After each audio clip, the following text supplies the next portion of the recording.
Hola, bienvenidos. Imagina la escena conmigo y de pronto ves un titular que no se parece a nada de lo que has visto en meses. Dice algo así como Venezuela anuncia acuerdo histórico con sectores de la oposición para levantar sanciones. No es un rumor de pasillo, no es una columna de opinión especulativa, es una declaración oficial con fotos, con ministros, con representantes que hasta ayer parecían enemigos irreconciliables. En cuestión de minutos, los canales internacionales empiezan a hablar con tono grave. Las pantallas muestran mapas de Venezuela, gráficos sobre petróleo, analistas con cara de sorpresa genuina. En Washington, el silencio es ensordecedor. Nadie tiene un comunicado preparado. Nadie esperaba esto. En Caracas, las calles se llenan de gente, algunos celebrando, otros desconfiando, muchos simplemente tratando de entender qué demonios acaba de pasar. Y tú, mirando la pantalla, te preguntas lo mismo que yo me pregunté cuando vi la noticia. ¿Cómo es posible que un gobierno que llevaba años siendo pintado como aislado, débil, al borde del colapso, acaba de lograr algo que parecía imposible? ¿Cómo es que la oposición que juró nunca negociar está ahora sentada en la misma mesa? ¿Y por qué Washington, que durante años controló cada movimiento en Venezuela, parece haber sido tomado completamente por sorpresa? Déjame ser muy claro desde el principio. Lo que acaba de suceder en Venezuela no es simplemente un acuerdo político más. No es una foto para la prensa, no es un gesto simbólico vacío. Es un punto de inflexión que redefine el equilibrio de poder en América Latina y que expone las grietas profundas en la estrategia imperial de Estados Unidos para la región. Y si piensas que esto no te afecta, que es solo un problema venezolano, permíteme mostrarte por qué estás equivocado. Porque cuando un país que ha sido sometido a una de las campañas de asfixia económica más brutales de la historia moderna encuentra una manera de romper ese cerco, cuando logra unir sectores que se odiaban, cuando fuerza a potencias globales a recalcular sus estrategias, eso envía un mensaje que resuena en todo el continente. Un mensaje que dice que la hegemonía estadounidense ya no puede dictar el destino de las naciones como lo hacía antes. Y ese mensaje, créeme, tiene consecuencias para tu vida, para tu economía, para el precio de lo que compras, para las decisiones que toman los gobiernos de toda la región. Hoy quiero hacer contigo algo diferente. No voy a repetir la narrativa que verás en los grandes medios, donde todo se reduce a dictadura veces democracia, chavismo veces oposición, buenos veces malos. Voy a llevarte al corazón estructural de lo que está pasando. Vamos a examinar juntos cómo se construyó este pacto, por qué la oposición tuvo que ceder, qué papel jugaron las potencias globales y sobre todo quién gana y quién pierde cuando las reglas del juego cambian de esta manera. Porque la pregunta que casi nadie está haciendo en los noticieros es la más importante. ¿Qué significa que un gobierno sobreviva a sanciones diseñadas específicamente para destruirlo? ¿Qué dice eso sobre el futuro del poder imperial y qué precio pagó la gente común de Venezuela mientras todo esto se desarrollaba en las alturas del poder?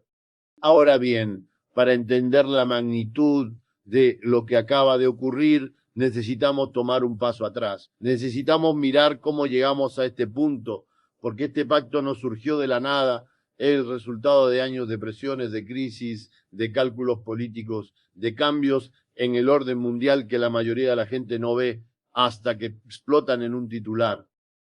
Piensa en Venezuela hace 10 años, un país con las reservas de petróleo más grandes del planeta, con una economía que, pese a todos sus problemas, todavía funcionaba. Había tensiones, había polarización, había conflictos internos profundos, sí, pero también había un sistema que permitía cierto grado de negociación entre sectores. La oposición participaba en elecciones, ganaba algunas, perdía otras, protestaba cuando le convenía, pero mantenía canales abiertos.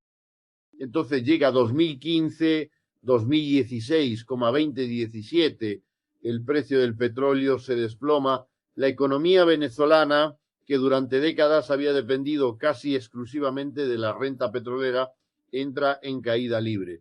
Y en ese momento de máxima vulnerabilidad, Washington ve una oportunidad. No para ayudar al pueblo venezolano, eso quedó claro desde el primer día, sino para lograr lo que no había podido lograr con Chávez ni en los primeros años de Maduro, un cambio de régimen que devolviera a Venezuela al redil de la influencia estadounidense. La estrategia fue brutal en su simplicidad.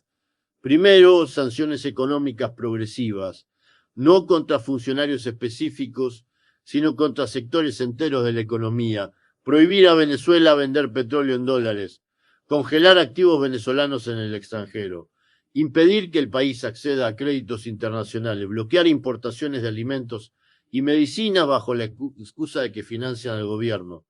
Cada medida diseñada no para presionar al gobierno, sino para estrangular a la población hasta que se levante y derribe el sistema por desesperación.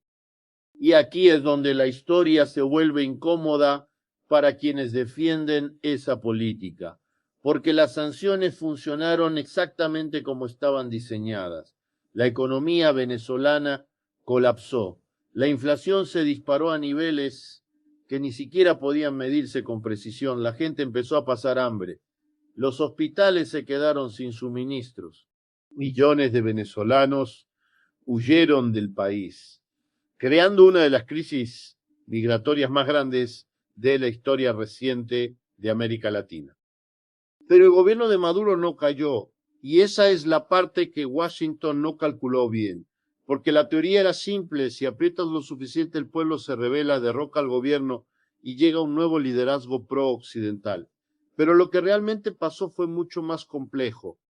Mientras las sanciones asfixiaban al país, el gobierno venezolano hizo algo que sus críticos no esperaban. Se adaptó, buscó nuevos aliados. Rusia envió asesores, inversión, tecnología para el sector petrolero.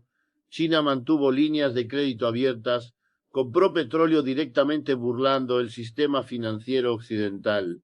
Irán compartió conocimiento para refinar combustible cuando las sanciones bloquearon las importaciones. Cuba envió médicos y asesores de inteligencia. Turquía abrió rutas comerciales alternativas para el oro venezolano. Y poco a poco Venezuela construyó un sistema paralelo. No era eficiente, no era próspero. La gente seguía sufriendo enormemente, pero era suficiente para mantener al gobierno en pie, para evitar el colapso total, para demostrar que un país incluso pequeño y vulnerable puede resistir la presión imperial si tiene aliados dispuestos a desafiar el orden estadounidense. Mientras tanto, la oposición venezolana cometió una serie de errores estratégicos que la debilitaron profundamente. En 2019, con el respaldo entusiasta de Washington, Juan Guaidó se autoproclamó presidente interino. Más de 50 países lo reconocieron. Se congelaron activos venezolanos y se le entregaron a él. Se habló de intervención militar inminente. Los medios globales predijeron la caída de Maduro en semanas. Pero Guaidó no controlaba ni un solo soldado, ni una sola institución, ni un solo metro cuadrado de territorio venezolano. Era un presidente de Twitter, de conferencias de prensa en el extranjero, de promesas vacías. Organizó un intento de golpe que fracasó humillantemente. Intentó que militares desertaran en masa, no pasó. Prometió ayuda humanitaria que terminaría siendo un show mediático en la frontera con Colombia. Y con cada fracaso, la oposición se fragmentó más. Algunos sectores empezaron a cuestionar la estrategia de confrontación total. Otros se pelearon por el control de los activos venezolanos congelados en el extranjero. La credibilidad del liderazgo opositor se erosionó, no solo ante el gobierno, sino ante su propia base. Imagina que eres un venezolano opositor. Has pasado años creyendo que las sanciones son necesarias, que la presión internacional funciona, que pronto vendrá el cambio. Ves a tus líderes viviendo cómodamente en Miami, en Madrid, en Bogotá, mientras tú luchas por conseguir comida en Caracas. Ves que prometen elecciones libres, pero cuando finalmente se convocan elecciones regionales, muchos de esos mismos líderes llaman a no participar, dejándote sin opciones. Ves que el gobierno sigue ahí, débil pero firme, mientras la estrategia de máxima presión solo ha logrado hacer tu vida más difícil. y empiezas a preguntarte si tal vez